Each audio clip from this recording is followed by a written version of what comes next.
Ja sam imao jednu jaknu sa duplom kragnom gde moglo stane jako puno novca i ja se napakujem puno.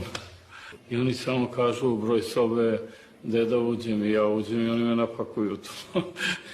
I ja pređem ovamo i ovi me raspakuju. Tako da ja u stvari nisam ni brojao na neviđeno, ono što kažu. Ja nisam imao priliku, ovi mi sve uzmu, ovi mi sve to daju i tako je taj novac za kampanju dolazio u Srbiju. Koliko je tačno para iz međunarodnih fondova ušlo u zemlju, nije moguće reći. Postoje raznorazne priče o iznosima i isto tako moram vrlo jasno da kažem da nikada nismo u okviru DOS-a seli i izveli finansijski presek. To se nikada nije dogodilo.